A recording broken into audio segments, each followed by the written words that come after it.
choisi Jésus pour guider ma vie. Mon bien-aimé Jésus, il est à moi, je suis à lui. J'ai choisi Jésus pour guider ma vie. Alléluia, alléluia. Que le nom du Seigneur soit béni. Bonjour à ceux qui nous suivent via Internet. Que le Seigneur vous bénisse. Qu'il bénisse aussi la présence de tous ceux qui sont présents. Nous allons remercier le Seigneur pour cette journée, pour ce moment qu'il permet, lui dire merci, que lui soit au contrôle de toutes choses, qu'il nous conduise par son esprit et vraiment que tout soit fait sous son contrôle. Prions le Seigneur afin de lui remettre ce temps entre ses saintes mains. Seigneur, nous venons à toi, Seigneur, pour te dire merci. Merci encore, Père éternel, de nous avoir gardés, Seigneur. Oui, Seigneur, malgré les difficultés, Seigneur, que nous avons pu rencontrer tout au long de cette journée, Seigneur, toi, tu nous as gardés. Et cela par ta grâce, Seigneur. Nous te bénissons et nous te rendons grâce, Seigneur, car toi, tu es Dieu. Et nous savons que nous te devons toute la gloire et l'honneur, Seigneur. Et nous te remettons ce temps, Seigneur, entre tes saintes mains, Seigneur, afin que toi, Seigneur, tu puisses nous conduire, Seigneur. Oui, Seigneur, que tu nous conduises, Seigneur, dans l'adoration de ton saint nom, Seigneur. Oui, Seigneur, que nous puissions faire les choses en esprit et en vérité, Seigneur, pour élever ton saint nom, Seigneur. Merci, Seigneur, pour tout ce que tu vas faire au milieu de nous. Sois élevé, sois glorifié, Seigneur, dans le puissant et le merveilleux nom de ton Fils Jésus-Christ. Amen. Nous allons commencer par ce premier chant. Nous venons dans ta maison, car nous sommes dans la maison de notre Seigneur et nous allons le chanter, le louer. 270, page 75.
Tu nous donnes ta justice.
Comment ne pas aimer un Dieu si grand, si beau?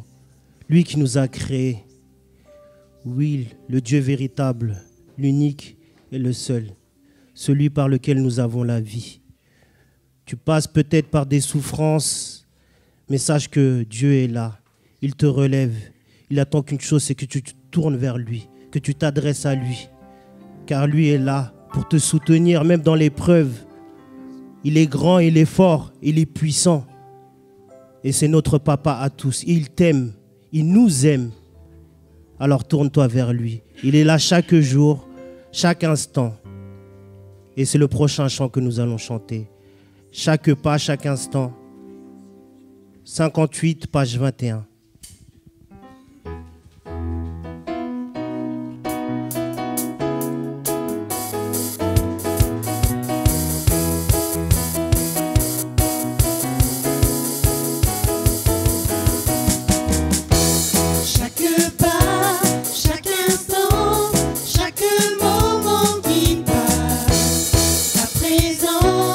Est intense, ton amour me dépasse.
Merci Seigneur de nous délivrer, Seigneur, du péché, Seigneur, qui inonde ce monde, Seigneur. Nous voyons ô combien la violence augmente de jour en jour au travers des médias, tout ce qui se passe autour de nous. Vraiment, nous t'avons, toi, ô doux Jésus-Christ. Merci encore de t'être présenté à nos vies, Seigneur, car vraiment, ce monde est perdu dans la méchanceté. Merci encore, Père éternel, Seigneur, pour ton amour, Seigneur, qui est véritable et qui est grand pour chacun d'entre nous, Seigneur. Tourne-toi vers Jésus-Christ. C'est lui la solution à tous tes problèmes. Merci, Père éternel. Prochain chant, Mon âme soupire, 249, page 70.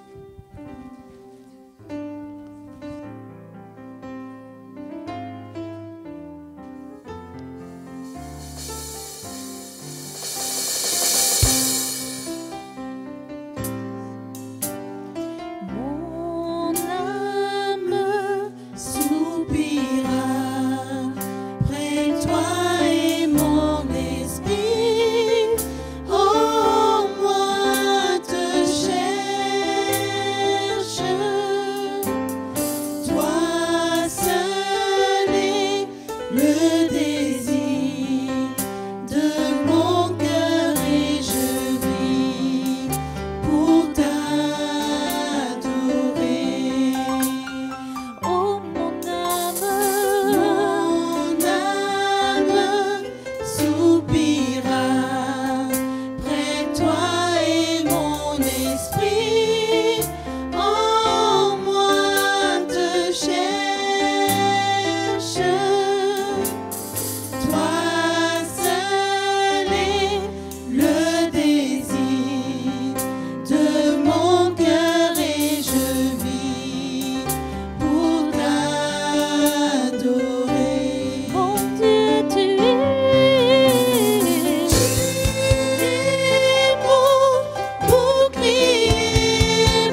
l'étoile du matin.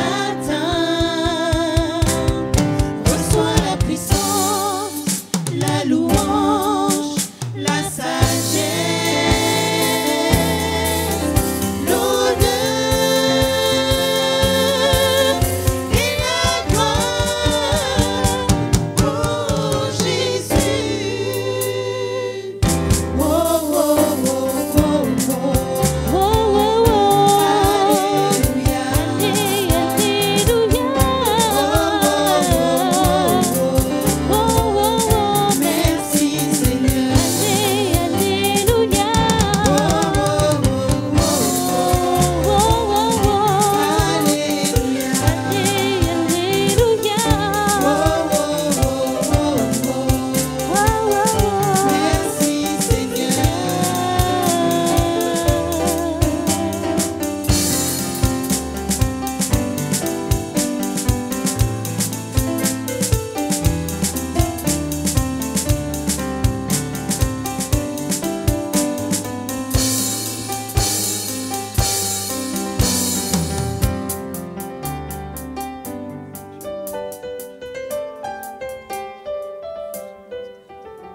Alléluia, alléluia.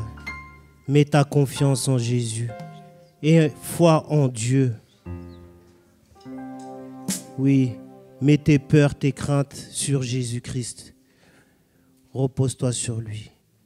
Lui prendra soin de toi. Oui, il prendra tes fardeaux. Tout ce qui est dur à vivre dans ce monde, oui, tourne-toi vers lui et il t'aidera à surpasser toutes ces choses qui sont difficiles à vivre pour toi. Et nous allons continuer encore à louer notre Seigneur avec le prochain chant. Prosternons-nous devant le roi. 302, page 82.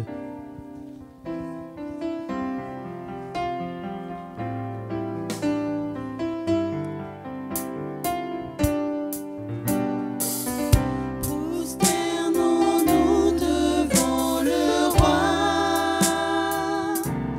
fléchissons le genou devant le Père. Prosternons-nous devant le roi, fléchissons le genou devant le Père, car il est notre Dieu, et nous sommes le peuple dont il est le berger, le troupeau que sa main conduit,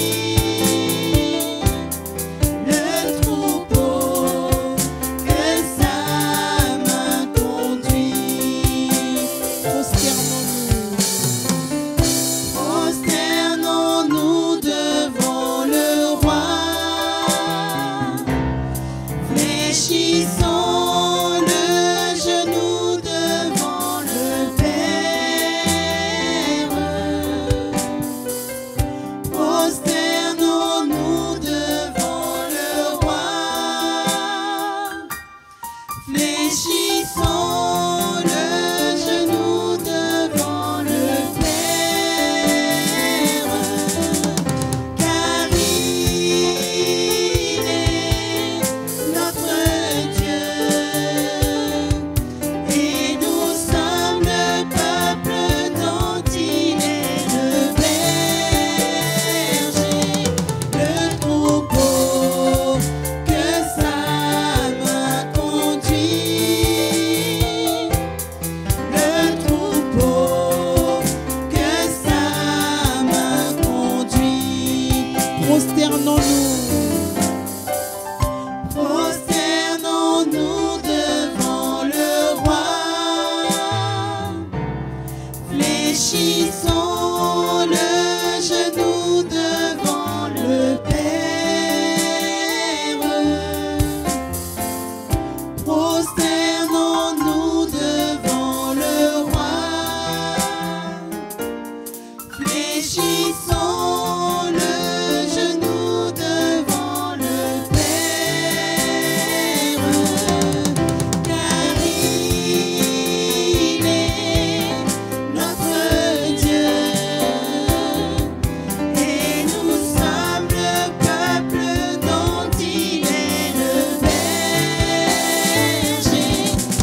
Approchons-nous devant le trône de gloire de notre Papa avec le dernier chant. Lui qui est rempli de grâce et de miséricorde pour chacun d'entre nous. Notre roi est couronné et le couronnons de louanges et d'adoration. 260, page 73.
Amen, amen, amen. Il est ressuscité, il est vivant. Il n'est plus sur la croix, il n'est plus dans le tombeau. Jésus-Christ est vivant. Amen, gloire à Dieu. Je vais vous lire un petit passage dans Ésaïe 55, à partir du verset 7. Que le méchant abandonne sa voie et l'homme d'iniquité ses pensées, qu'il retourne à l'Éternel qui aura pitié de lui. À notre Dieu qui ne se lasse pas de pardonner, car mes pensées ne sont pas vos pensées, et vos voix ne sont pas mes voix. Autant les cieux sont élevés au-dessus de la terre, autant mes voix sont élevées au-dessus de vos voix, et mes pensées au-dessus de vos pensées. Et comme la pluie et la neige descendent des cieux, et n'y retournent pas sans avoir arrosé et fécondé la terre, Et comme la pluie et la neige descendent des cieux, il n'y retourne pas sans avoir arrosé, fécondé la terre et fait germer les plantes, sans avoir donné de la semence au semeur et du pain à celui qui mange. Ainsi en est-il de ma parole qui sort de ma bouche. Elle ne retourne point à moi sans effet et sans avoir exécuté ma volonté et accompli mes desseins. Alors gloire à Dieu. Donc là, nous allons entendre la parole du Seigneur par notre bien-aimé que le Seigneur a choisi. Que le Seigneur puisse le garder à travers ce temps où nous allons entendre sa parole, qu'il le garde et que tout ce que l'ennemi essaiera de mettre en lui s'annule et sans effet. Merci encore au doux Jésus-Christ pour ce temps de louange.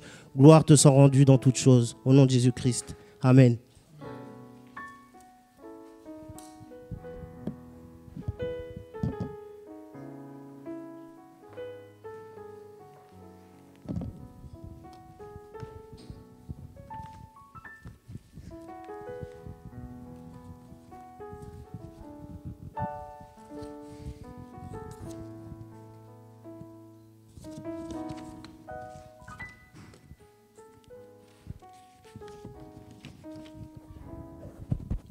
Gloire à Dieu, nous allons prier pour recommander ce temps entre les mains du Seigneur.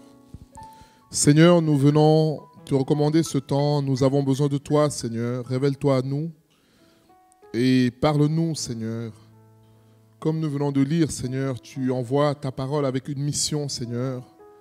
Et nous voulons que la mission de ta parole s'accomplisse dans nos vies aujourd'hui. Éclaire-nous, parle-nous, révèle-toi à nous, Seigneur. Que tout orgueil, Seigneur, tout esprit d'assoupissement soit chassé de ce lieu au nom de Jésus. Viens régner et prendre la première place au nom de Jésus-Christ. Amen. Nous lisons Luc au chapitre 16. Luc au chapitre 16. Donc nous rappelons que nous faisons une pause par rapport à notre série Béréen l'explorateur. Et nous allons parcourir ensemble Luc 16.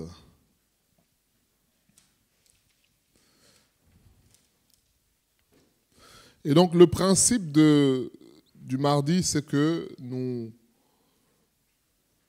étudions un texte, donc nous avons la possibilité de poser des questions et d'apporter aussi un éclairage, puisque la Bible dit que Dieu parle tantôt d'une manière, tantôt d'une autre, et il parle au travers de ce qu'il a mis en chacun de nous.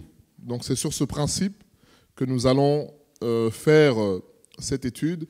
Donc notre histoire de ce soir, c'est l'histoire de l'homme riche et Lazare. Nous allons voir que cette histoire, c'est une histoire que j'aime beaucoup, mais c'est une histoire qui répond à beaucoup de questions que nous allons voir lorsque nous allons parcourir. Nous allons tirer quelques observations et quelques leçons aussi pour notre vie chrétienne. Donc nous lisons à partir du verset 19, Luc 16. Il y avait un homme riche qui était vêtu de pourpre et de fin lin et qui chaque jour menait joyeuse et brillante vie. Un pauvre, nommé Lazare, était couché à sa porte, couvert d'ulcères, et désireux de se rassasier des miettes qui tombaient de la table du riche. Et même les chiens venaient encore lécher ses ulcères. Le pauvre mourut, et il fut porté par les anges dans le sein d'Abraham. Le riche mourut aussi, et il fut enseveli.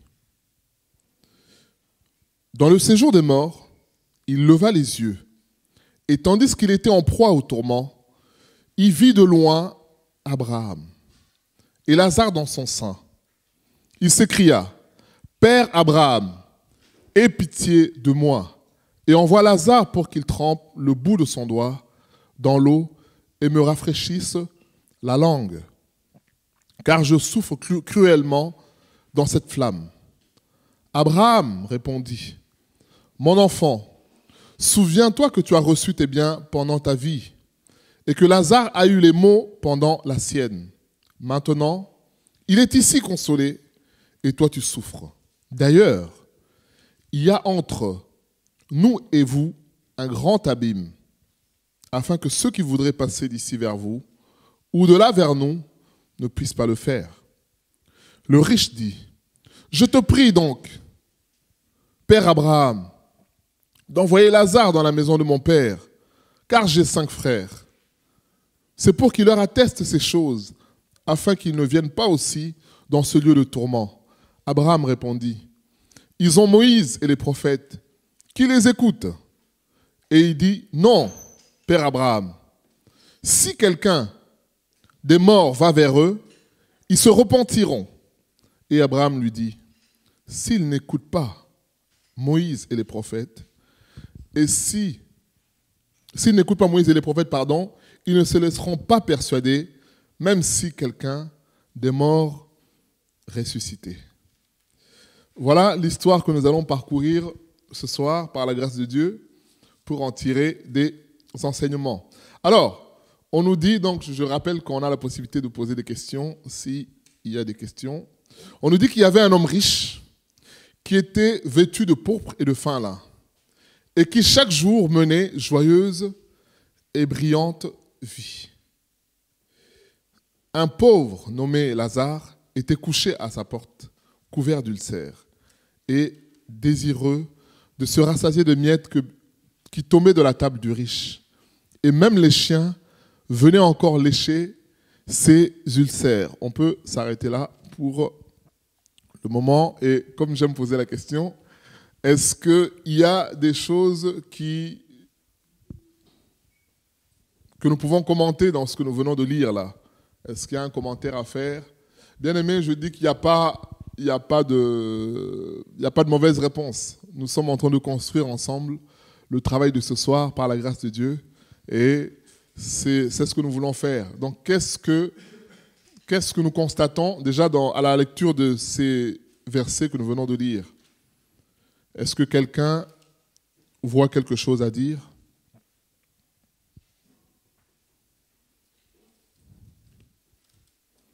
On peut préparer le micro. Est-ce que quelqu'un voit quelque chose à dire?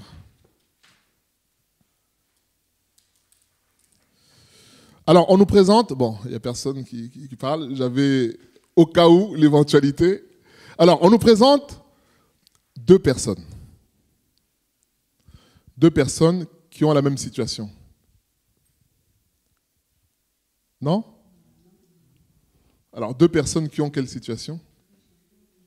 Un riche et un pauvre. Alors, vous savez, ça c'est typique de ce que la Bible nous décrit souvent. Souvent la Bible met souvent devant nous toujours une dualité pour bien opposer les choses. Et vous allez voir, depuis l'Ancien Testament, jusque dans toutes les paraboles, vous allez voir même Jésus quand il parle de paraboles, il va dire, Matthieu 21, un homme avait 2 fils. Dans Matthieu 7, on nous parle de 2 maisons, celle qui est bâtie sur le roc, celle qui est bâtie sur le sable. Et vous allez voir comme ça, dans les histoires, dans Luc 18, on nous parle de combien d'hommes qui montèrent au temple? 2 hommes, le publicain et le pharisien. En fait, à chaque fois, quand vous parcourez, il y a beaucoup d'exemples, quand vous parcourez la Bible, vous allez voir qu'il y a toujours cette opposition-là. Alors, pourquoi cette opposition? Pourquoi cette dualité-là? Pourquoi ce fait de mettre en face des situations? C'est pour nous montrer clairement le choix qu'il faut faire. Vous savez, c'est ce que Dieu dit dans l'Ancien Testament. Il dit, j'ai mis devant toi combien? 2 choix, 2 chemins. Le chemin de la vie et le chemin... Vous voyez qu'il y a toujours cette dualité. À la croix, Jésus, lorsqu'il était à la croix dans Luc 23, on dit qu'il y avait combien d'hommes à côté de lui? 2. Un qui s'humilie, qui reconnaît qu'il a mal fait. L'autre qui accuse Dieu, qui dit « Sauve-toi et sauve-nous ». Vous voyez? Donc, dans la Bible, il y a toujours ce fonctionnement-là où on nous présente 2 situations qui sont parfois extrêmes. Et là, dans ce texte, les situations sont tellement extrêmes. Vous voyez, on nous dit qu'il y avait un homme qui vivait dans l'opulence. Riche, et j'aime bien ce qui est écrit là. Hein. Il était vêtu de pourpre et de fin lin, donc c'était une tenue qui était quand même assez onéreuse, et qui chaque jour menait joyeuse et brillante vie. Donc chaque jour pour cet homme, c'était la fête. J'imagine que la table était remplie. Vous savez, il y a des gens comme ça. Hein. Ils mangent à peine 2-3 frites, il est rassasié, mais la table est remplie. Et c'est la vie que cet homme avait. Et humainement, vous savez, lorsque on voit ça, on a tendance à envier un tel homme, à se dire, oh là là, mais pour lui, les choses doivent être faciles. Il ne réfléchit pas pour se dire, bon, je vais faire les courses, c'est l'inflation. On va voir où il y a des promotions pour faire des bonnes affaires. Non, lui, ce n'était pas son problème. Lui, son problème, c'est profiter. Et en face de lui, il y a quelqu'un qu'on nous décrit, on nous dit, c'était un homme pauvre qui était couché à la porte de cet homme riche. Et non seulement il était pauvre, mais il était couvert d'ulcères. Mais non seulement il était couvert d'ulcères, c'est-à-dire que cet homme n'avait même pas la nourriture pour manger, mais les chiens venaient même.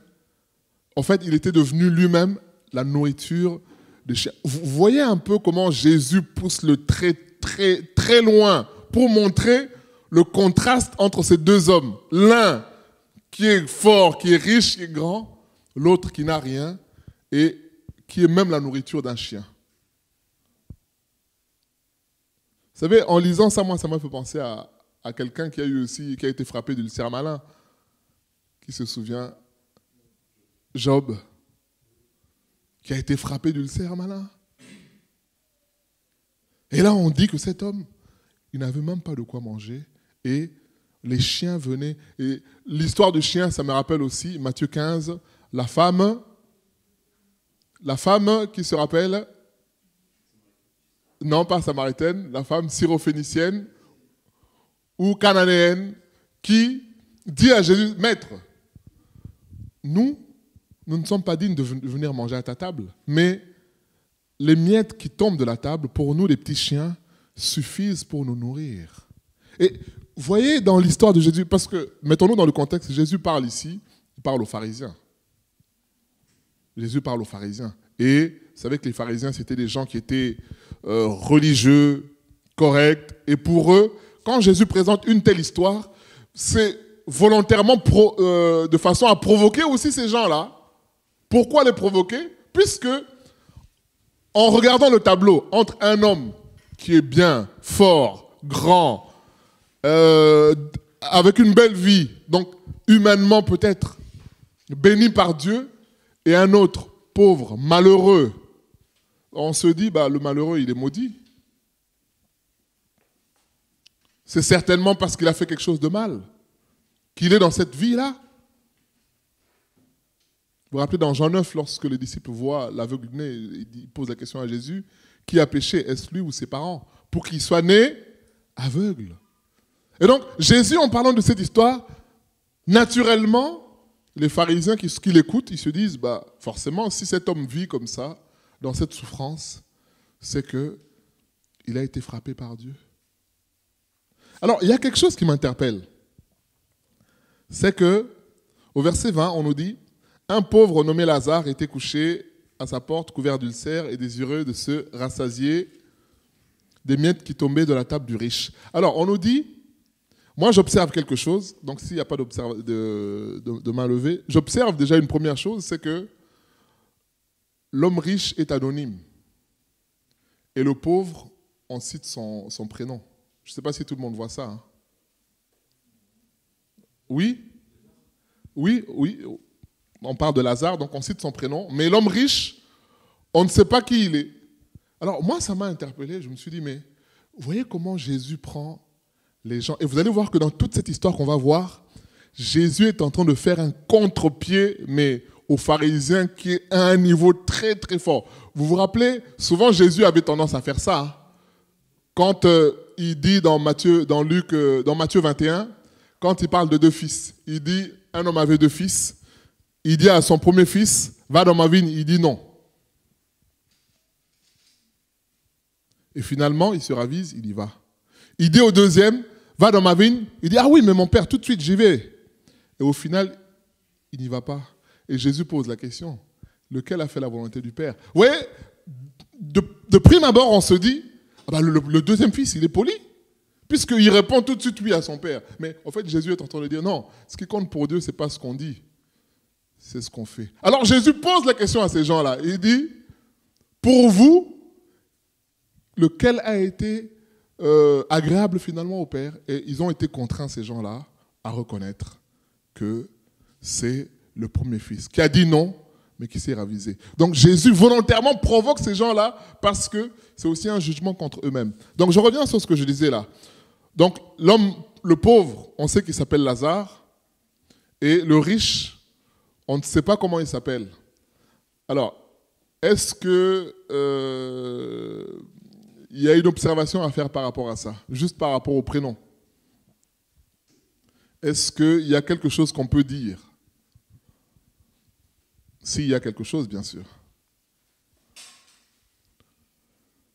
Est-ce que ça ne vous interpelle pas qu'on parle du prénom de l'un et l'autre, on le laisse anonyme comme ça? Est-ce que ça...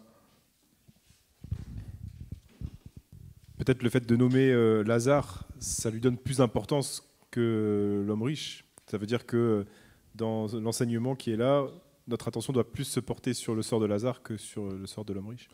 Oui, c'est un des éléments, Mais un autre élément, moi, en méditant, ça m'a touché. Je me suis dit, mais c'est curieux, puisque ça va à l'encontre du fonctionnement de ce monde. Vous savez, dans ce monde, le riche, le pauvre, ne te connaît pas. Hein. Ah, par contre, quand tu portes le nom de Jean-Luc, je ne sais pas moi, un tel, Bill Gates, là, tout le monde te connaît. Hein. Quand tu es un proche Trump, tu as le nom Trump, tout le monde te connaît. C'est vrai ou c'est pas vrai? Dans ce monde, c'est celui qui a un nom qui est connu. C'est celui qui est riche, qu'on respecte. On sait qu'à lui, il est de la famille de Pinot ou d'un tel ou d'un tel. C'est ça son fonctionnement. Lui, il est de la famille de Mobutu ou de tel président, Mbeki, Thabo Mbeki. Voilà, c'est comme ça que ça fonctionne. Or, ici, c'est le contraire. Le riche, il n'est rien, il est anonyme. Et c'est le pauvre, comme Bastien a dit, un élément sur lequel on s'intéresse. Et moi, ce premier élément-là, ça m'a interpellé pour dire effectivement, vous voyez, le fonctionnement de Dieu. Et c'est ça que Jésus est en train de nous montrer ici. Que ce qui est élevé parmi les hommes n'est pas toujours ce que Dieu élève. On doit changer notre regard sur la façon de faire les choses. Puisque dans ce monde, c'est quand tu as un nom que le porte s'ouvre. Hein. Vous savez, il y a des gens qui font des carrières de foot aujourd'hui, ils ne sont pas extraordinaires, mais il fait une bonne carrière puisque c'est le fils de Thuram, c'est le fils d'un tel, c'est le fils d'un tel. En fait, il y en a qui chantent, mais ils ne chantent pas de façon extraordinaire, mais il fait une belle carrière puisque c'est le fils Hallyday, c'est le fils d'un tel. C'est-à-dire qu'à moyen constant, on ne le connaîtrait pas. Mais puisqu'il porte un nom, les gens vont attirer une attention sur lui. Et là, le riche, il est anonyme, il est lambda, voilà, comme ça, comme tout le monde. Et c'est le pauvre. Oui, il y a une intervention. Oui, c'est une question Internet. Donc l'internaute demande, est-ce que l'histoire de l'homme riche et Lazare, c'est une histoire réelle ou une illustration du Seigneur Jésus-Christ? Alors, il y a un débat là-dessus. Il y a un débat puisque certains mettent ça dans le conte d'une parabole. Les autres disent que c'est une histoire réelle. Pourquoi? Parce que, justement, il parle de nom. Vous allez voir dans les paraboles de Jésus, il ne cite pas de nom de gens. Un homme, lisez les paraboles, vous allez voir que c'est souvent anonyme pour illustrer. Mais là, il cite le nom de la personne. Et c'est là que il y a un débat, on se dit, est-ce que c'est juste une parabole ou est-ce que c'est une illustration d'une histoire qui est réelle? Voilà, c'est ça. Oui. Si je peux compléter par rapport à l'internaute, parce que Jésus dans la Bible, il parlait toujours en parabole. Non, pas toujours. Pas toujours. Souvent, mais pas toujours. Une grande partie, c'est des non, paraboles. Oui, mais pas la toujours. Bible, d'une façon générale, la Bible, elle est faite beaucoup de paraboles, en gros. Maintenant, voilà, c'est des situations, comment on appelle ça, que je peux dire, c'est des situations physiques pour amener les gens vers le spirituel, en gros. Oui, mais c'est pour ça que je te dis que ce n'est pas toujours, puisqu'il y a des fois aussi, ils prenaient des situations réelles, voilà. Mais pour donner des enseignements, par exemple l'histoire, lorsqu'on on nous raconte, puisque ce sont les disciples qui racontent ces histoires-là, dans Jean 9, dans toutes ces histoires-là, mais en fait, ils parlaient beaucoup en parabole, mais pas toujours. C'est pour ça que là, on ne sait pas si c'est quelque chose, c'est une histoire, puisque c'est la seule histoire, parabole entre guillemets, où il cite le nom de quelqu'un. Quand tu liras les paraboles, tu verras que c'est souvent anonyme. C'est comme ça, un homme avait ceci, il a fait ci. On ne précise pas. Mais là, on précise que l'homme s'appelait Lazare. Bien sûr, ce n'est pas le Lazare de Jean 11, le fils de Marthe et Marie. Voilà. Donc on continue, s'il n'y a pas d'autres interventions, on continue. Alors, la première leçon que j'ai notée ici, c'est qu'on nous dit au verset, je retrouve la page, on nous dit, le pauvre, verset 22, le pauvre mourut, et il fut porté par les anges dans le sein d'Abraham. Le riche mourut aussi, et il fut enseveli. Voilà. Est-ce qu'il y a un commentaire à faire ici? Que nous inspire le verset 22? Il n'y a pas de question piège, hein, bien-aimés. C'est ce qu'on lit là, on commente ce qu'on lit. Il n'y a pas d'interprétation parabolique. Oui. Voilà, dans le micro, pour qu'on entende. Je disais, riche ou pauvre, c'est le même sort, c'est la mort. Voilà, voilà. Est-ce que quelqu'un a quelque chose à rajouter? Alors, moi, ce que j'ai noté, c'est ça mon premier point, hein, c'est la réalité de la mort. C'est qu'un jour, la vie sur la terre prendra fin. Et vous savez, dimanche, on a vu, le thème de dimanche, c'était les piqûres de rappel. Et un jour, quelle que soit la beauté de la vie que tu as, ou même quelle que soit la difficulté de ta vie, un jour, la vie sur la terre s'arrête. C'est ça le premier enseignement de cette histoire que Jésus nous raconte. On nous dit, le pauvre meurt, le riche meurt aussi. Et deuxième enseignement, c'est que finalement, la mort met tout le monde à égalité. Hein. Ah, à égalité. Et il y a même un verset qui dit que, vous savez, comme je disais dimanche, comment il s'appelle, Steve Jobs disait que le lit de l'hôpital, c'est le lit qui coûte, en tout cas à lui, le lit de l'hôpital, c'est le lit qui lui a coûté le plus cher. On lui a posé la question, mais vous êtes millionnaire, pourquoi vous dites ça? Il dit, vous savez, avec mon argent, je peux acheter ce que je veux.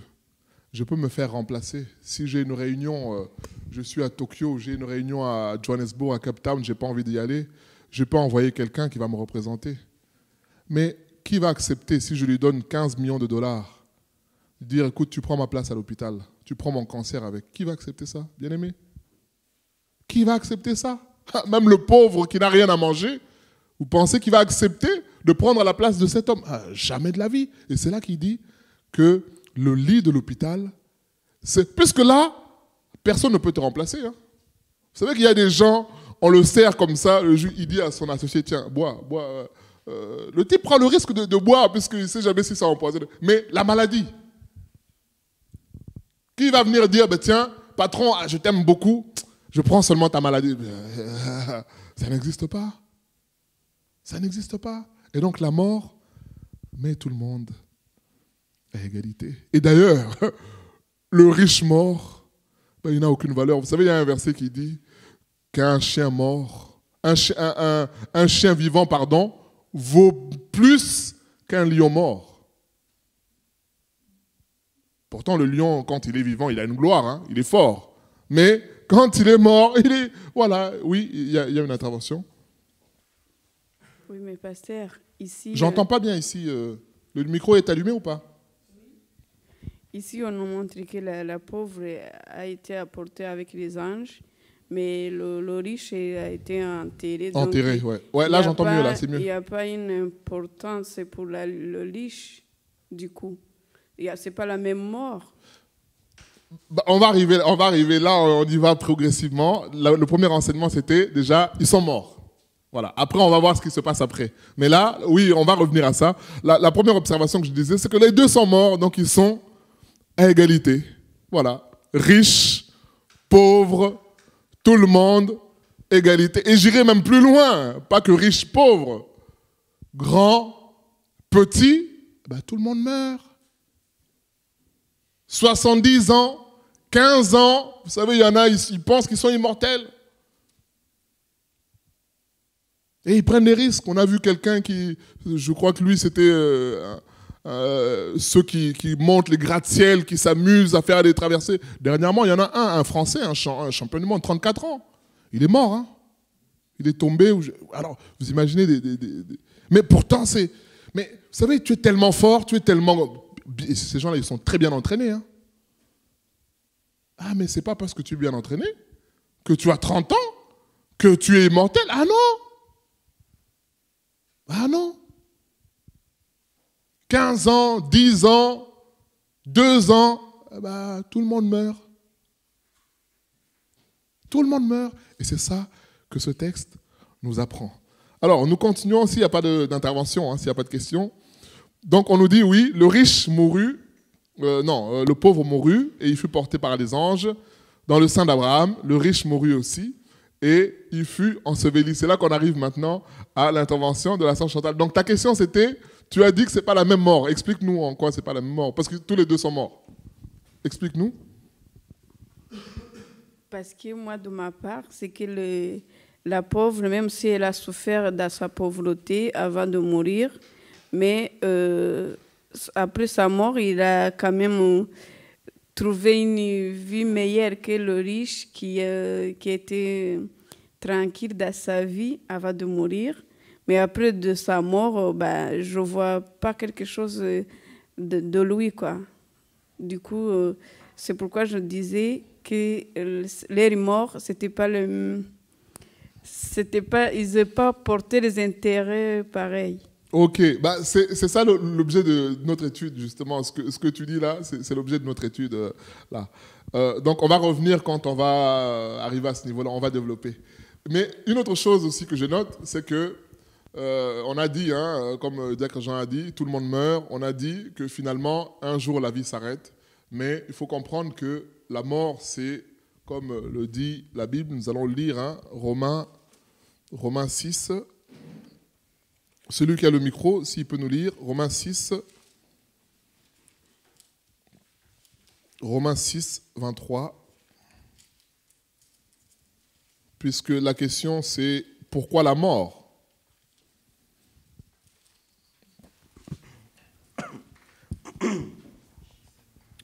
Romains 6, 23. Car le salaire du péché, c'est la mort. Mais le don gratuit de Dieu, c'est la vie éternelle en Jésus-Christ, notre Seigneur. Amen. Tu peux lire aussi, pendant qu'on y est, Romains 5, 12. Romains 5, 12. C'est pourquoi, quand par un seul homme, le péché est entré dans le monde, et par le péché, la mort, et qu'ainsi la mort s'est étendue sur tous les hommes, parce que tous sont péchés, car jusqu'à... Ah, ouais. Oui, on peut s'arrêter là. D'accord. Alors, dans ces deux textes, on voit l'origine de la mort. C'est que c'est à cause du péché. C'est le péché qui est entré dans le monde. Et nous savons tous dans Genèse, lorsque Dieu parle à Adam, il dit que tu ne toucheras pas de l'arbre de la connaissance du bien et du mal, sinon le jour où tu toucheras, où tu mangeras de son fruit, tu mourras certainement. Et nous savons tous que l'homme a désobéi par... quand je dis l'homme, c'est grand H, c'est-à-dire Ève a désobéi et a entraîné Adam dans cette désobéissance. Et c'est là qu'ils ont connu la mort. Une première mort qui était, puisqu'ils ne sont pas morts physiquement tout de suite, mais ils ont été à ce moment-là séparés de Dieu. Ce qui fait que quand ils ont mangé, leurs yeux se sont ouverts et ils sont allés se cacher. Et Dieu vient pour leur dire, mais Adam, où es-tu? Adam lui dit, mais je me cache. Il dit, mais pourquoi tu te caches? Pourtant, Dieu sait ce qui s'est passé. Mais il vient poser la question à Adam pour qu'Adam reconnaisse, dise, j'ai désobéi. Il dit, mais qui t'a appris que tu es... Il dit, mais je me cache parce que je suis nu. Il dit, mais qui t'a appris que tu es nu? Et donc, c'est de là que vient la mort. Et la mort, finalement, frappe tous les humains, puisque c'est la conséquence du péché. L'homme avait été créé autrefois pour vivre dans la gloire de Dieu, sans fin, éternellement. Mais à cause du péché, l'homme allait vivre éternellement, mais dans la condamnation. Voilà pourquoi Dieu a dû les chasser du jardin, qu'il n'ait plus accès à cet arbre de la connaissance du bien et du mal, qu'il n'ait plus accès aussi à cet endroit-là, et Dieu les a chassés. Mais on nous dit, comme nous l'avons lu dans Romains 6, 23 et dans Romains 5, 12, que Jésus-Christ est la solution de Dieu pour les humains. Et maintenant, on va se rapprocher de la question de la sœur Chantal.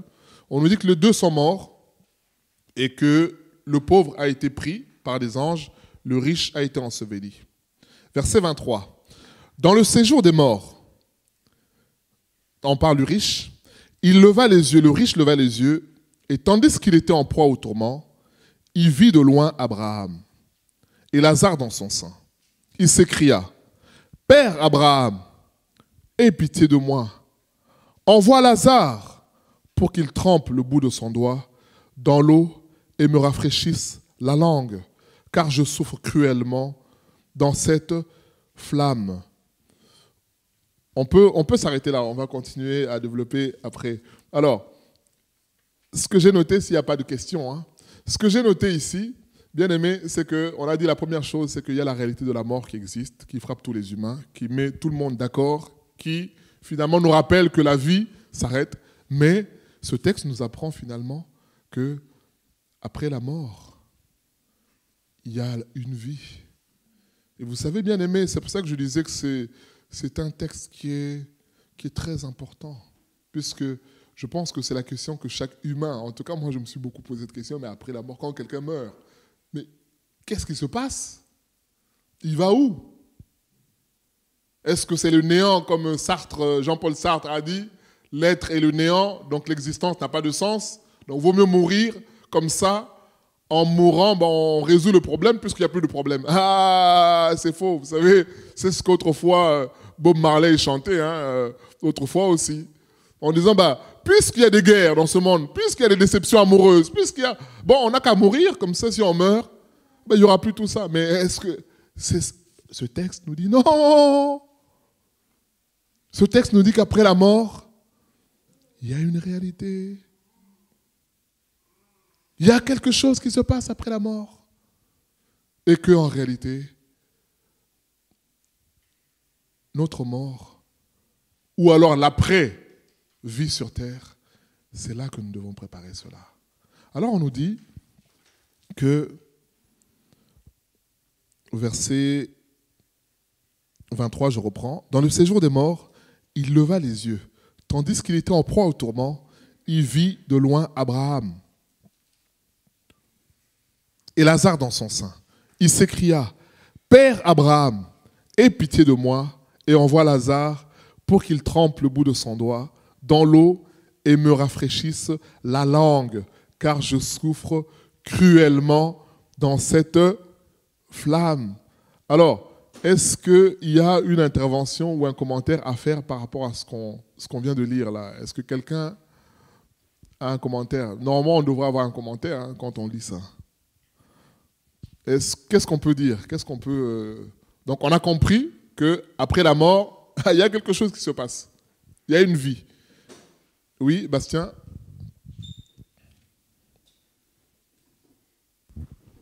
Donc, il y a une vie, mais encore une fois, il y a deux voies possibles. Il y a une voie de tourment et une voie plutôt de joie. Donc, ok, voie de joie, on n'y est pas encore. Là, on parle juste de ce que vit cet homme-là. Donc le verset 23 donc, et le verset 24. Voilà, donc on voit qu'il est quelque part où il souffre cruellement. Alors, dans sa souffrance, qu'est-ce qu'il fait, cet homme? Oui, Sandrine?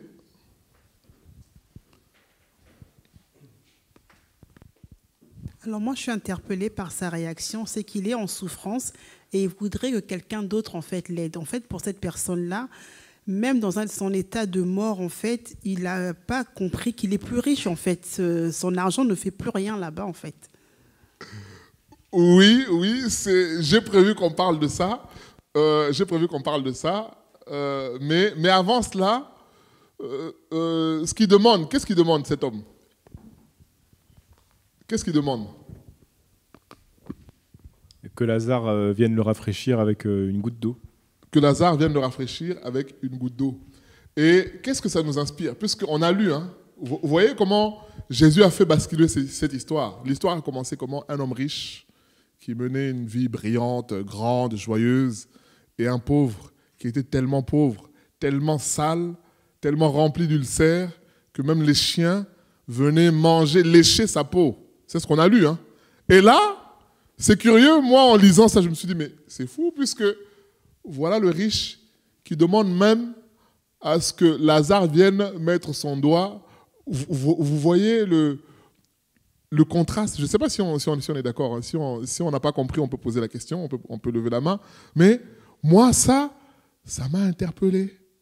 Je dis, mais c'est curieux. Est-ce que de son vivant, cet homme-là aurait voulu que Lazare lui dise même bonjour? Il aurait peur que Lazare le contamine. Et là, il demande, il dit, envoie Lazare qui vienne même mettre son doigt pour que je puisse me rafraîchir. Et moi, ça m'a interpellé. Je me suis dit, mais c'est curieux. Alors, qu'est-ce que ça nous apprend, ça, bien-aimé? Ça nous apprend, et c'est ça le troisième enseignement. On a dit, le premier enseignement, c'est que la réalité de la mort qui frappe tous les humains. La vie s'arrête un jour. Deuxième chose, qu'après la vie sur la terre, il y a une vie après.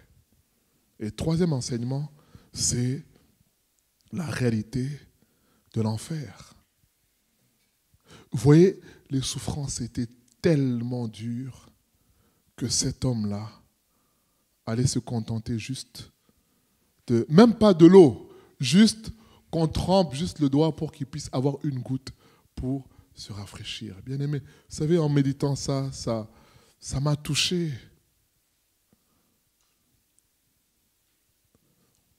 Alors, on n'imagine pas le niveau de souffrance, mais en lisant ça, on peut comprendre dans quelle souffrance cet homme est en train de vivre.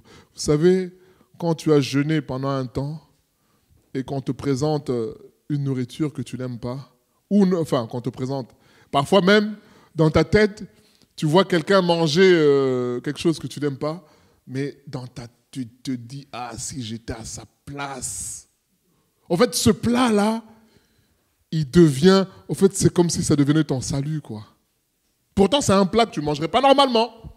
Mais puisque tu as tellement faim, ce plat-là, tu le vois autrement. Et vous voyez, c'est la situation de cet homme. Il est tellement en souffrance qu'il ne demande pas à quelqu'un d'autre, il demande que Lazare, celui qui était rempli d'ulcères, que ce soit lui qui vienne pour qu'il puisse, de ses doigts, boire, se rafraîchir. Bien-aimé, c'est ça la réalité de l'enfer. L'enfer est une réalité. Et ce texte nous apprend cela. Nous apprend qu'il y a un jugement. Et que ceux qui n'auront pas accepté Jésus-Christ iront. Il dit, je souffre cruellement dans cette flamme. Je souffre cruellement, bien-aimé. Et ça doit nous interpeller, bien-aimés. Pour tous ceux qui résistent. Pour tous ceux qui ne veulent pas du Seigneur. Ou alors pour le chrétien qui, joue sur les deux tableaux. On nous dit que l'enfer existe. C'est une réalité. C'est une réalité, bien-aimée. Et j'ai noté quelques versets par rapport à ça pour décrire un petit peu. On va lire 2 Thessaloniciens, chapitre 1er. 2 Thessaloniciens 1.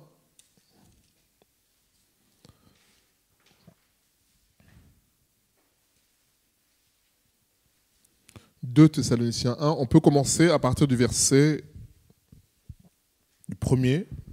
« C'est une preuve du juste jugement de Dieu, pour que vous soyez jugés dignes du royaume de Dieu, pour lequel vous souffrez. Car il est de la justice de Dieu de rendre l'affliction à ceux qui vous affligent et de vous donner, à vous qui êtes affligés, du repos avec nous lorsque le Seigneur Jésus apparaîtra du ciel avec les anges de sa puissance, au milieu d'une flamme de feu, pour punir tous ceux qui ne connaissent pas Dieu et tous ceux qui n'obéissent pas à l'évangile de notre Seigneur Jésus. Ils auront pour châtiment une ruine éternelle, loin de la face et de la gloire de sa force. Donc loin de la face de Dieu, lorsqu'il viendra en ce jour-là pour être glorifié dans ses saints et admiré dans tous ceux qui auront cru, car notre témoignage auprès de vous a été cru. Et on peut lire aussi Matthieu 25 qui parle de la séparation. Le Seigneur dit il y aura une séparation entre les justes et les injustes. Il dira aux justes allez à ma droite, aux méchants allez à ma gauche, et ensuite ils seront jetés dans cet endroit de souffrance. Et vous voyez, moi ce qui m'a interpellé dans ce verset-là qu'on a lu, 2 Thessaloniciens, on nous dit qu'ils seront, je peux relire, hein, ils auront pour châtiment. Juste la référence, on ne trouve pas, c'est 2 Thessaloniciens combien 2 Thessaloniciens 1, 5 à 9, on peut s'arrêter. Au verset 9, on nous dit, ils auront pour châtiment une ruine éternelle, donc une souffrance sans fin.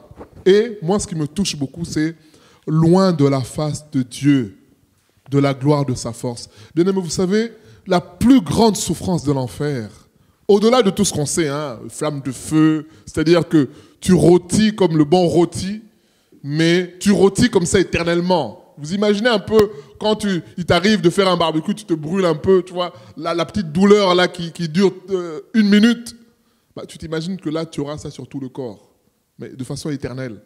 Mais ce texte nous dit que la plus grande souffrance, ce sera d'être loin de Dieu, d'être séparé de Dieu.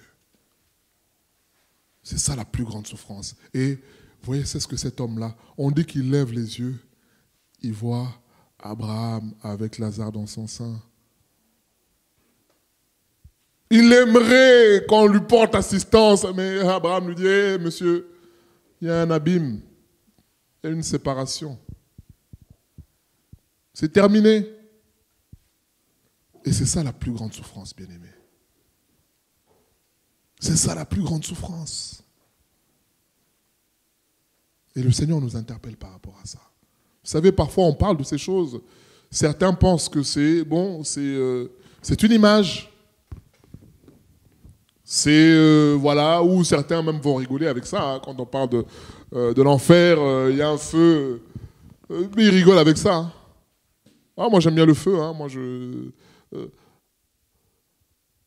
Et là, ce texte, nous voyons, bien aimé, le basculement. Hein. Cet homme qui menait une vie d'opulence, il se retrouve dans un endroit où personne ne peut rien pour toi. Tu vois les autres, mais personne ne peut rien pour toi. Bien aimé, c'est difficile. Hein? Personne ne peut t'aider. Tu es tout seul. Alors, ma question, c'est pourquoi le riche se retrouve en enfer? Puisque ça, c'est aussi... Vous voyez, dans l'histoire de Jésus, Jésus est volontairement provocateur dans cette histoire-là. Et il y a un raccourci qu'on peut faire très rapidement. Mais la question que je nous pose, pourquoi le riche se retrouve en enfer? Est-ce que c'est parce qu'il est riche? Vous voyez, c'est une question téléphonée. Hein? Pourquoi le pauvre se retrouve au ciel, au paradis? Est-ce que c'est parce qu'il est pauvre? Alors, c'est la question que je nous pose. Pourquoi le riche se retrouve en enfer et pourquoi l'autre se retrouve dans le sein d'Abraham, on va dire au paradis? Pourquoi? Pourquoi cette disparité-là? Qu'est-ce qui fait cela? Est-ce que quelqu'un peut nous aider ou pas?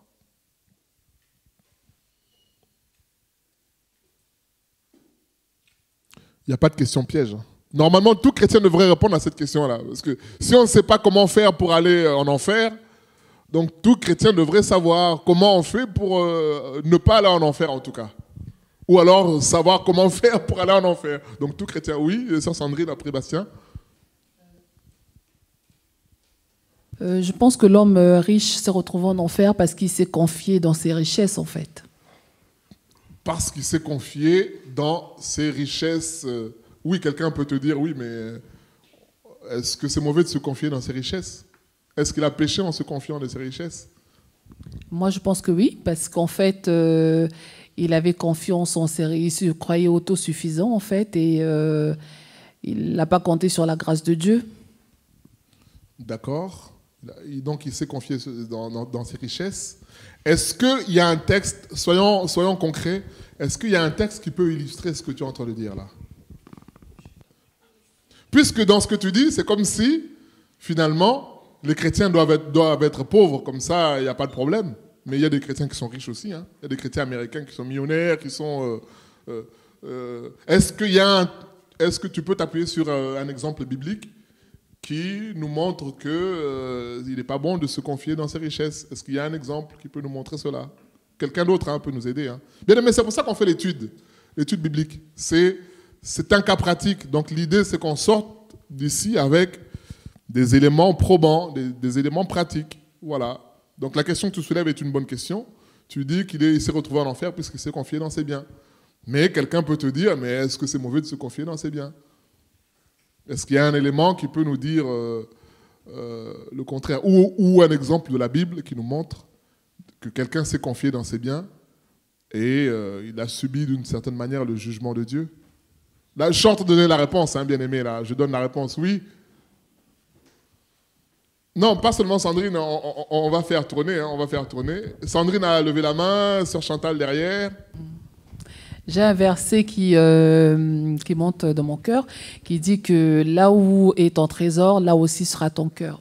Matthieu 6, verset 21, ou un peu plus bas, on va le lire. Celui qui a le micro, il peut nous lire, Matthieu 6. L'œil est la lampe du corps, ensuite, quand on descend. Matthieu 6. Et en attendant, Sœur Chantal, oui, tu voulais dire quelque chose? Moi, ce que je dirais, c'est que souvent, on a l'argent, ça remplace la place de Dieu, et on oublie aussi que Dieu t'a donné cette richesse. Et en gros, tu cours derrière l'argent, et le Seigneur, tu le mets à côté, du coup, il n'a pas la place dans ton cœur, dans tout ce que tu fais. Voilà, on se rapproche.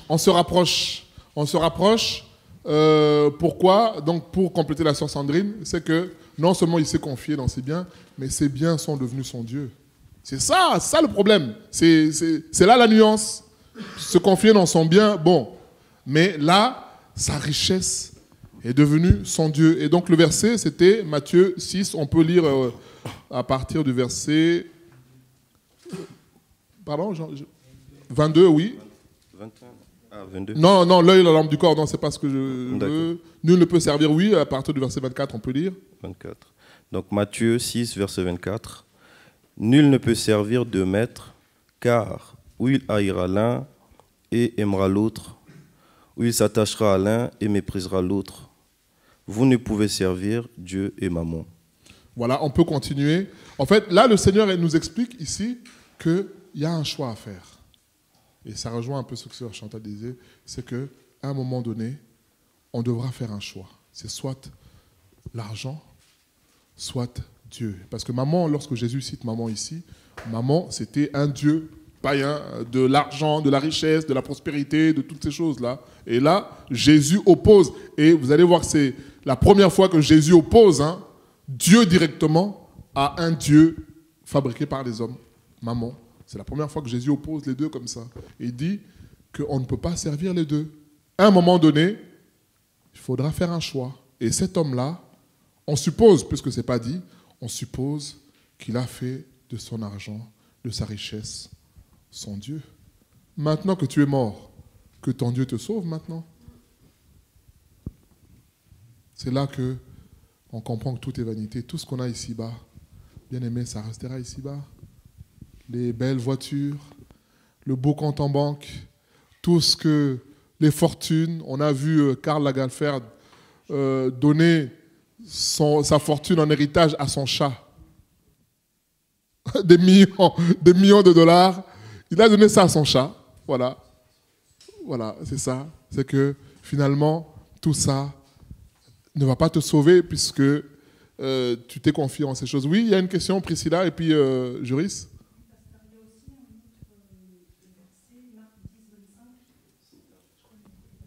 Le micro n'est pas allumé, hein, j'entends pas. Marc 10, 25, oui, tu peux nous lire s'il te plaît? Oui, il y a aussi un autre verset, Marc 10, 25. Il est plus facile à un chameau de passer par le trou d'une aiguille qu'à un riche d'entrer dans le royaume de Dieu. Voilà, voilà. Il y a ça, il y a aussi Luc 12 qu'on a lu dimanche, l'homme riche qui se dit « Oh mon âme, réjouis-toi puisque tu as travaillé dur et que maintenant tu vas te réjouir. » Une voix lui dit « Écoute, insensé, cette nuit même te sera redemandé. Tout ce que tu as bâti, pour qui sera-ce » C'est ça, bien-aimé. C'est que cet homme-là, on pense qu'il a choisi l'argent, la richesse comme son Dieu. Et finalement, ce Dieu-là est venu ne pas le sauver. Mais il y a un autre élément encore aussi qu'on peut rajouter. C'est que finalement, cet homme-là a été au contact de la parole aussi. On peut supposer qu'il a été au contact de la parole. Puisque la réponse qu'il donne, vous savez, il dit, et ça m'a touché, hein, il dit à Abraham, envoie Lazare, et donc là je reviens sur l'intervention de Sandrine, et moi ça m'a interpellé aussi, je me suis dit mais quel toupet, quoi, quel courage. Tu es dans cette situation-là, mais malgré cette situation-là, bah, c'est quand même le chef. Hein. Il dit Abraham, envoie le larbin, envoie Lazare, qu'il aille me chercher de l'eau.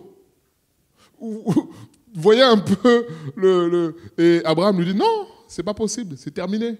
C'est terminé. Et il continue en disant non, bah dans ce cas-là, puisque ce n'est pas possible, moi je souffre tellement et je ne veux pas cette souffrance pour mes frères. Alors, qu'on envoie quelqu'un dire, j'ai 5 frères, qu'on envoie quelqu'un dire à mes frères que je souffre cruellement dans cet endroit. Bien-aimé, un point que j'ai noté, c'est que, vous savez, lui qui n'avait rien à voir ou qui ne portait pas d'importance pour Lazare, il s'est retrouvé en situation de demander de l'aide pour que Lazare puisse l'aider. Et c'est un point que j'ai noté, parce que dans la vie, bien-aimé, il ne faut pas mépriser les gens. Il ne faut pas mépriser les gens, bien-aimés. Vous savez, on a un certain âge pour savoir qu'il y a des gens qui ont été petits. Toi, tu as été grand. Mais demain, dans la même entreprise, c'est lui qui est très grand et toi, tu es petit. C'est ça, bien-aimé. C'est ça. Et vous savez, l'homme intelligent, c'est celui qui anticipe. Et Jésus le dit dans Luc 16 toujours. Hein, il parle de l'économe infidèle. Vous vous rappelez de l'histoire du gérant habile? Vous vous rappelez, non? Cet homme qui, lorsqu'il apprend que son maître va le chasser, qu'est-ce qu'il fait? Ben, il va voir toutes les personnes pour leur dire, mais écoute, combien tu dois à mon chef? 100, bon, écrit 50. Mais pourquoi il fait ça? Jésus dit, cet homme a été habile. Pourquoi? Puisqu'il sait que quand il va être chassé, ben, il pourra aller voir ces gens à qui il a remis la dette pour finalement qu'ils puissent l'aider après. Et donc Jésus fait ce parallèle. Bon, c'est une parabole qui est un peu déroutante puisque c'est comme si Jésus encourage le mal. Non, c'est pas ça l'objet de cette parabole-là. Cette parabole est là pour dire le lendemain, tu le construis aujourd'hui. Si tu négocies pas bien aujourd'hui, eh ben ne t'étonne pas demain que tu te mords les dents. Vous savez combien à qui on a dit fait des études? Toi, tu te lèves tous les matins, tu vas à la fac, tu fais tes études de médecine, mais l'autre, il deal. Mais dans 15 ans, toi, tu seras médecin, hein, spécialiste. Et tu vas acheter ta grande télé à je ne sais pas où, Ikea ou je ne sais pas où. Non, Ikea, ils ne font pas de télé. À But ou peu importe. Mais c'est celui qui dealait qui va venir t'installer la télé. Hein. C'est ça. C'est-à-dire que demain, on le construit aujourd'hui. Et ça, c'est important de noter ça, bien-aimé. Et la même chose pour l'éternité, ça se construit. C'est un voyage qu'on prépare. Et cette préparation, elle commence aujourd'hui. Et cet homme a préféré s'amuser, jouer, profiter jusqu'à mépriser même Lazare qui était à la porte de sa maison, à le mépriser. Mais il s'est retrouvé un jour dans une situation où il a demandé de l'aide. Bien aimé, ce sont des réalités. Je me rappelle quelqu'un qui a passé un examen avec un jury qui était tellement exécrable. Vous savez, il y a des gens qui sont méchants. Tu ne le connais même pas, hein, mais en fait, ta tête ne revient pas, en fait. Mais vous savez que 5 ans après, c'est celui qui a été malmené par le jury qui est devenu le chef d'un des membres du jury. Vous savez, bien aimé, la vie, c'est beaucoup de choses. On ne maîtrise pas tout. On ne maîtrise pas tout. Et j'aimerais pas être à la place de cet homme qui était jury autrefois. Là, tu rases les murs. Hein. Là, tu viens, vous voulez un café? Là, vous savez, y a des gens, ils ne sont pas honnêtes. Au lieu de venir s'excuser pour dire, bon, je me rappelle il y a quelques années, je vous ai fait du... Non, non, il devient gentil. Un café avec ou sans sucre? Voilà, bien aimé, c'est ça la vie. On ne sait pas ce qu'il y a devant. Et ça, c'est un enseignement que ce texte nous enseigne. Oui, Joris, vous voulez dire quelque chose peut-être? C'est des commentaires des internautes et des réponses à la question qui t'a été posée précédemment. Donc, il y a un internaute qui dit « Le riche montre qu'il n'a pas fait cas des autres, tel que Lazare, qu'il aurait pu aider. » Et une autre réponse « Parce qu'il a rejeté la parole de Dieu, la preuve, il demande à ce que on envoie Lazare à parler à ses frères. Sous-entendu que les Écritures ne suffiraient pas à le convaincre. C'est le point que j'ai noté. Ce sont les prochains points que j'ai notés. J'ai noté la négligence de la parole. Notre commentaire, il a méprisé son prochain. Et Lazare était tout simplement obéissant. Il marchait selon la volonté de Dieu. Voilà. Ça, c'est un point qu'on n'a pas donné. On a parlé plus du riche. Pourquoi le riche se retrouve en enfer? En réalité, c'est parce qu'il a refusé le salut en Jésus-Christ. C'est parce qu'il a certainement eu l'occasion d'entendre la parole, mais il n'a pas voulu de cette parole-là. Ce qui fait qu'il se retrouve dans cette situation. Vous savez, Jean 3,16 est clair, nous dit que Dieu a tant aimé les hommes qu'il a donné son Fils unique, afin que quiconque croit en lui, se confie en lui, il a la vie éternelle. On nous dit, Jean 3,17, que Dieu en effet n'a pas envoyé son Fils pour qu'il juge le monde, mais pour que le monde soit jugé par lui. Jean 3,18 nous dit, celui qui croit n'est pas jugé, mais celui qui ne croit pas est déjà jugé et condamné. Voilà. Vous voyez, bien aimé, tout est écrit. Donc cet homme-là a eu certainement affaire à la parole de Dieu, mais il a négligé. Vous savez, quand ton présent est tellement beau, tu te dis, mais pourquoi penser au lendemain? Oh, j'aurai le temps. Vous savez, il y a des gens comme ça, des jeunes. On te parle de Jésus. Oh, c'est pour les vieux, ça. Ah, ça c'est ma daronne, ça. Ça, c'est mon daron, ça. Oui, mais c'est toi aussi. Parce que quand tu vas mourir, tu vas te retrouver devant Jésus, tu diras quoi? C'est ça, bien-aimé. Beaucoup négligent la parole de Dieu. Beaucoup négligent. Et même les chrétiens, nous négligeons la parole de Dieu. La Bible dit qu'il faut pardonner, mais on trouve une position pour légitimer le fait que je ne pardonne pas. On dit qu'il faut aimer, on trouve un argument pour dire oui, il y a des gens que je peux aimer, mais il y a d'autres que je ne peux pas bien aimer. Vous savez, la négligence de la parole. Qu'est-ce qui fait que cet homme se retrouve là? C'est parce qu'il a négligé la parole. C'est parce qu'il a négligé les avertissements.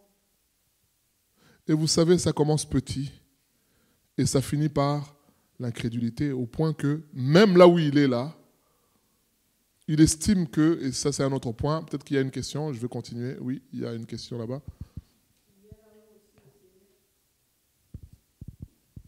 Il y a là où aussi le Seigneur nous dit, et il disait les gens qui pensaient qu'ils ont servi le Seigneur, mais le Seigneur les a répondu, je ne vous ai jamais connu, parce qu'ils étaient là, disaient, j'ai payé ma dîme et tout ça. Moi, je pense aussi que c'est côté de penser que tu as l'argent, tu peux tout payer, et que peut-être aussi tu peux payer le tiers. Mais le Seigneur nous a montré que ça ne peut pas nous sauver, quoi. Amen, amen. C'est le cœur qui trouve. Amen. Ça c'est un très bon point, c'est un point important. qui nous rappelle que, vous savez, nous sommes humains et en tant qu'humains, on a tendance à penser que plus on a des moyens et de l'influence, on peut faire usage de ces choses-là pour obtenir ce qu'on veut. Et puisque dans ce monde, c'est comme ça que ça marche. Vous savez, quelqu'un qui veut 10 femmes, puisqu'il a l'argent, il va les avoir. Quelqu'un qui veut avoir, je ne sais pas moi, prendre son petit déjeuner à Hong Kong et le soir manger à tel endroit, il va le faire puisqu'il a l'argent. En fait, c'est comme si ce qu'il veut, il l'obtient. Et on a tendance à penser aussi qu'avec Dieu, ça peut fonctionner comme ça. Et c'est là que Dieu nous dit, ah non, non, non, non, non, non. Ça ne marche pas comme ça. Le salut, c'est accepter Jésus-Christ pour être sauvé. C'est ça. Ton argent, comme Paul dit, il dit aux riches que leur argent est, comment? Qui se rappelle du verset? Dites aux riches que leur argent est pourri, Paul dit. Leur argent est pourri. Ça ne sert à rien. Oui, sur la terre, ça va t'aider à profiter des choses, mais ces choses-là restent sur la terre. Ça reste sur la terre. Je me rappelle, en Amérique du Sud, je crois, c'était un patron d'une mafia qui a été tué et il a été enterré dans son cercueil, vous savez, avec des chaînes, mais je ne sais pas combien, peut-être 20 kilos d'or, mais de l'or pur. Mais vous voyez la bêtise de l'homme.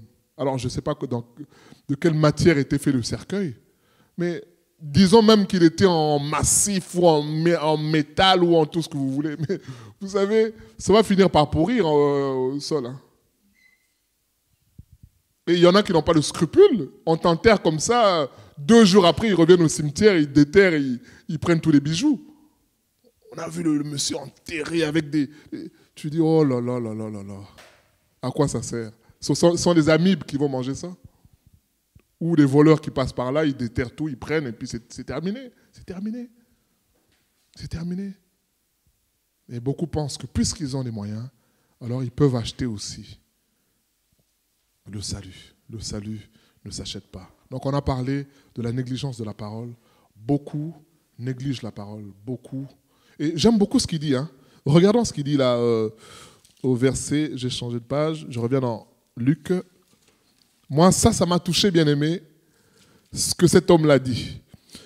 Alors, le verset 27. Le riche dit, « Je te prie donc, Père Abraham, d'envoyer Lazare dans la maison de mon père, car j'ai 5 frères. » Verset 28. « C'est pour qu'il leur atteste ces choses. » Quelles choses? De quoi il parle, cet homme? Oui? Je pense qu'il parle de choses qu'il vit. Ah, de choses qu'il vit, bien-aimé. Il dit, s'il te plaît, envoie quelqu'un dire à mes frères que l'enfer existe, que je souffre, là où je suis là, je suis malheureux. Il dit que quelqu'un atteste. Bien-aimé, oui, c'est ça la réalité. Ayons aussi en tête, lorsque nous parlons du salut aux gens, d'attester ces choses-là. C'est la réalité. C'est la réalité. Vous savez, quand tu viens de quelque part et que tu as vécu un danger, quand tu vas parler à la personne, tu vas vouloir que cette personne intègre ce que tu dis. Rien que par ton attitude, tu vas vouloir que la personne comprenne que ce que tu dis, ce n'est pas de la blague. Vous savez, il y a des gens qui ont souvent tendance à blaguer quand il dit quelque chose. Oh, arrête, arrête, arrête, arrête, arrête.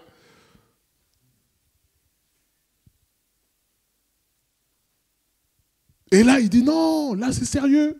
Que mes frères sachent que c'est la réalité. Ça existe. Là où je suis, je souffre. Je suis malheureux. C'est ça, bien-aimé. Ce que ce texte nous enseigne. Et donc pour qu'il atteste ces choses, afin qu'ils ne viennent pas aussi dans ce lieu de tourment. Abraham répondit, ils ont Moïse et les prophètes, qu'ils les écoutent. Et il dit, non, Père Abraham, mais je sais que si quelqu'un de mort va vers eux, ils se repentiront. Et Abraham lui dit, s'ils n'écoutent pas Moïse et les prophètes, ils ne se laisseront pas persuader, même si quelqu'un des morts ressuscité. Alors, qu'est-ce que ça nous apprend? Ça nous apprend, bien aimé, que Dieu a mis tout ce qu'il faut dans la parole en ce qui concerne le salut. C'est ça. En fait, ce que cet homme est en train de dire, il dit, non, peut-être que Dieu, si tu rajoutes quelque chose d'extraordinaire, quelque chose qui vient de... Mais, bien aimé, combien se font avoir comme ça par les faux serviteurs? Avant de prêcher, il arrive, il dit, vous savez, j'étais à tel endroit. Le Seigneur m'a dit ça, j'ai fait ci. Le Seigneur m'a dit ça, il y a des petites paroles de connaissance à gauche. Monsieur, madame, mais vous savez, j'ai écouté le bras droit d'un de ces faux bishops là, qui racontait que tout ça, c'était de la mise en scène en fait. Vous savez, dans les méga-churches, les chaises d'avion, là, les fauteuils même, je dis les chaises, excusez-moi, les fauteuils sont numérotés. Donc on sait que, un peu comme dans les parkings, hein, allée A, allée B, allée C, et dans les allées, il y a 11A, 11B, 11C. Donc tout est numéroté. Donc c'est-à-dire que quand il y a des nouvelles personnes qui arrivent, le protocole est là. Monsieur, vous venez, je m'appelle Jean-Luc, je viens de France. Ok, d'accord, ok. Et il donne les informations au bishop qui est dans son bureau là-haut. Maintenant, quand le bishop arrive, il sait qu'il y a un monsieur qui a un pull vert, une chemise, une doudoune sans manches, qui est assis à tel endroit, siège 36A, il vient de France. Alors, quand il arrive, toi, tu viens de tel... Alors, toi, tu es là, tu dis... Mais comment il sait ça? Vous voyez? Et l'humain, puisque nous sommes comme ça, quand une personne te fait quelque chose comme ça, demain il te dit de faire quelque chose, bah, tu te dis, mais non, mais si Dieu lui a parlé sur ma vie, c'est que ce qu'il me dit est vrai. Et bien aimé, c'est ça. Mais Dieu n'a pas besoin de ça, bien aimé. Cet homme dit au Père Abraham, il dit non, si quelqu'un vient de chez les morts, qui ressuscite, il vient, il parle, là les gens vont l'écouter, bien aimé. Vous savez, Dieu a bien fait les choses. Il a rendu le salut simple pour que les simples puissent écouter. Vous savez, comme j'ai dit en introduction, Jésus parle à qui ici? Il parle aux pharisiens. Et qu'est-ce que ça veut dire ce que Jésus est en train de dire là? C'est là qu'on arrive maintenant dans le sens de cette histoire. Hein. En fait, Jésus est en train de dire à ces gens-là, vous savez, j'ai fait des miracles, j'ai ressuscité des morts, j'ai prêché la parole, j'ai parlé de la part de Dieu. Tout ça n'a pas suffi. Je suis mort, je suis ressuscité, je suis venu, j'atteste, mais tout ça n'a pas suffi. Et c'est ça la réalité aujourd'hui. Pour beaucoup, malgré la résurrection de Jésus, ils ne croient pas. Vous voyez, c'est pour ça que Jésus donne cette histoire-là à ces gens-là, pour dire que même si quelqu'un qui n'a pas un cœur pur, pour écouter la simplicité de l'évangile, même si l'extraordinaire vient, ça peut marcher. Bien aimé, vous savez, je connais quelqu'un, un jeune, hein, qui a fait un accident sur la Sud 3 là, en moto. Il devait être, je ne sais pas moi, 130. Vous imaginez un peu 130, une moto type R1. Vous savez, ce sont des motos... rien que de voir la moto, tu as peur, quoi. 130, bah, il est tombé. Et il a glissé sur la Sud 3. Il a été hospitalisé, mais vraiment une situation atroce. Je peux vous dire que dans cette situation-là, quand tu lui demandais, tu veux qu'on prie pour toi? Vous savez, il était plâtré de la plante du pied jusque là, plâtré comme ça. Donc les besoins, tout ça, c'était par sonde. Et quand tu disais, tu veux que je prie pour toi? Ah oui, oui, oui. Oui, je veux bien qu'on prie pour moi. Mais quand la personne a recouvré ses moyens, guéri, projet, je vais racheter une moto. Vous savez, l'homme est oublieux, l'homme oublie. Donc même s'il voit des miracles, demain, il va en redemander encore. Qu'est-ce que Jésus n'a pas fait comme miracle? Et Jésus leur disait quoi? Je ne vous ferai plus d'autres miracles. Je ferai le miracle de qui? De Jonas. C'est tout. Puisque manger, vous avez mangé. Vous avez tout vu comme miracle. Et c'est ça que Jésus est en train d'expliquer ici, par le Père Abraham. Il dit non, si quelqu'un ne croit pas l'évangile tel qu'il est là, ne pensez pas, bien-aimé, qu'il croira à notre évangile. Non, parce qu'il n'y a qu'un seul évangile, c'est le seul. En fait, Jésus est en train de parler de lui à ces gens-là pour dire, Dieu a tout fait. Dieu a tout fait, mais vous ne voulez pas croire. Et c'est ça l'histoire de cet homme-là. Il s'est dit non, si quelqu'un vient des morts, les choses vont changer. Peut-être que là, les gens vont avoir peur. Mais non, mais c'est quoi l'intérêt que les gens croient parce qu'ils sont impressionnés? Ça n'a pas d'intérêt. Ça n'a aucun intérêt. Dieu veut que les gens croient parce qu'ils sont touchés. Vous savez, comme Nicodème qui vient voir Jésus la nuit pour lui dire, écoute, je t'ai observé. J'ai vu que Dieu est avec toi, puisque personne ne peut faire ce que tu fais si Dieu n'est avec lui. Voilà. C'est ça, bien-aimé. Donc, toi, ce que tu vas voir petit, quelqu'un d'autre qui craint Dieu, lui, il va voir que c'est un miracle. Et toi, tu dis, non, moi, c'est pas un miracle, non, moi je veux quelque chose de... Mais combien ont vu des choses grandes, bien-aimés? Parfois, des païens, parfois, ils disent même, oh, alléluia, alléluia, il est content. Mais ce n'est pas pour autant que son cœur est transformé. C'est ça, bien-aimé, ce que cette parabole nous enseigne, cette histoire nous enseigne, c'est que, bien-aimés, croyons en l'évangile tel qu'il est. Ne cherchons pas l'extraordinaire. Oui, dernière intervention, puisqu'on a passé l'heure. Oui, pasteur, je veux savoir, en fait, qu'est-ce qu'on peut dire de témoignages qu'on voit de gens qui reviennent de l'enfer et qui expliquent des choses, ou bien des ex-satanistes. Et par exemple, quand on nous dit que la Bible a été écrite par les hommes, et les gens ils préfèrent des écrits qui ont été, entre guillemets, donnés par un ange, et voilà, ça n'apporte rien en fait, tout ça. Ça n'apporte rien du tout, ça n'apporte rien. Au contraire même, moi je me méfie de ça. Parce que, bien aimé, tout est écrit, tout est écrit. Là, on sait dans la Bible ce qu'il y a après la mort, parce que c'est la question que tout le monde se pose. Qu'est-ce qu'il y a après la mort? Quand quelqu'un meurt, qu'est-ce qui se passe? Là, on sait qu'après la mort, il y a une vie, il n'y a que deux côtés, voilà. Soit avec Dieu, soit sans Dieu. C'est ça. Et tu vois ce que tu dis là, 1 Roi 13 nous montre ça, hein, c'est l'histoire du jeune prophète qui a été fidèle à Dieu. Et quand le vieux prophète est arrivé, il dit, mais moi aussi je suis un prophète comme toi. Tu sais, Dieu me parle aussi. Hein. En plus, toi, tu es un jeune. Moi, ça fait longtemps que Dieu me parle. Il n'y a pas qu'à toi que Dieu parle. Donc, viens manger chez moi. Pourtant, l'ordre de Dieu, c'était, tu ne t'arrêtes chez personne. Mais comme le vieux arrive, il lui dit, attends, mais qu'est-ce que le vieux lui donne comme argument? Le vieux lui dit quoi? Un ange m'a... Vous vous rappelez de l'histoire quand même? L'argument du vieux prophète, c'est de dire, oh, mais comment tu doutes? C'est un ange qui m'a parlé. Or, le jeune prophète, qui lui avait parlé? C'était Dieu. Et nous aussi, bien aimés, nous avons la Bible. Mais on préfère quand c'est un humain qui te parle. Puisque comme on est conditionné à ce qui est visible, bah, c'est ça qui nous impressionne. Déjà, avant de te parler, il te fait 2-3 petites démonstrations. Dans ta poche gauche, tu as 10 €. Dans ta poche droite, tu as... Mais en quoi ça édifie ça? Mais c'est juste pour te mettre en confiance. Tu regardes, tu vérifies, effectivement. Mais vous savez, le diable, le démon aussi peuvent voir, savoir ce que tu as. Voilà. Il y en a même un en Afrique du Sud, il donne même la couleur des sous-vêtements. Je dis, mais qu'est-ce que ça apporte? En fait, il veut te prouver que, ah bon, tu doutes, hein? Bon, je vais te dire maintenant comment... Mais bien aimé, mais qu'est-ce que ça... Ça, le diable peut faire aussi. Mais c'est ça qui impressionne les humains, malheureusement. Quelqu'un qui vient, qui parle comme ça simplement, on va dire, ah, il n'a pas de puissance. Dans cette église, il n'y a pas de puissance. Oui, je te laisse finir.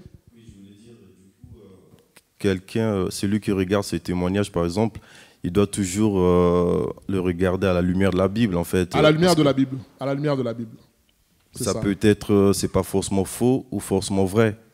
C'est pas forcément faux, c'est pas forcément vrai, mais à la lumière de la Bible. Et c'est à la lumière de la Bible que tu comprendras les détails qui sont donnés, si c'est conforme ou pas à la Bible. Mais c'est curieux que tu poses cette question, puisqu'il y a quelqu'un qui témoignait et qui disait, on est fatigué des histoires des gens qui viennent de la mort, des autres mondes. On est fatigué de tout ça, puisque les gens écoutent ça, mais ils ne sont pas changés. Combien, allez sur Internet, vous allez voir. Hein. Mais est-ce que c'est pour autant que le chrétien de tous les jours pratique la parole? Ah non. Pourtant, on écoute ces choses-là. On écoute beaucoup ces choses-là, mais quand il ne faut pas voler, tu voles.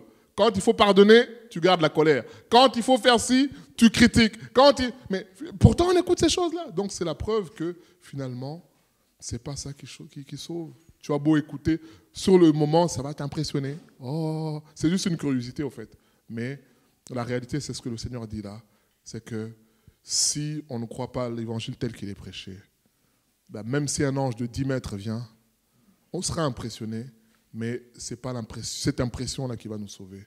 C'est le salut dans la simplicité. Ce que le brigand à la croix a dit à Jésus, qui était faible, souviens-toi de moi lorsque tu reviendras dans ton règne. Jésus lui dit, aujourd'hui, tu seras avec moi dans le paradis. C'est ça, bien-aimé, l'objet de notre partage aujourd'hui. Nous allons prier pour que Dieu nous aide à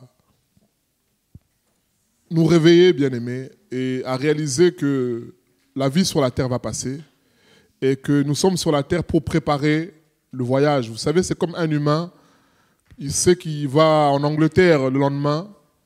Je veux me préparer, je prépare ma valise, je prépare mes vêtements. Je sais qu'en Angleterre, il fait pas 40 degrés. Je me prépare en conséquence. Je vais prendre un pull, je vais prendre une doudoune. En fait, je prépare mon voyage en fonction des réalités. Et beaucoup vivent sur la terre, mais ils ne préparent pas les réalités célestes. Et nous allons prier pour que le Seigneur nous aide au nom de Jésus. Seigneur, nous prions pour que tu nous aides, Seigneur, à réaliser, Seigneur, que, Seigneur, nous sommes de passage sur la terre et que tu nous as mis sur la terre pour te louer, te glorifier, t'adorer. Seigneur, nous prions aussi pour que tu nous aides, Seigneur, à considérer, Seigneur, notre passage sur la terre. Comme le psalmiste dit, apprends-nous à compter nos jours, à être comme les vierges sages, Seigneur, puisque nous pouvons être surpris à n'importe quel moment. Seigneur, nous voulons nous mettre en règle aujourd'hui. Tu vois tout ce qui pourrait faire un obstacle, Seigneur. Nous te demandons pardon pour cela. Purifie-nous, transforme-nous, Seigneur. Merci pour ta parole, merci de nous éclairer. Merci d'agir dans nos vies au nom de Jésus-Christ. Amen. Que Dieu soit béni.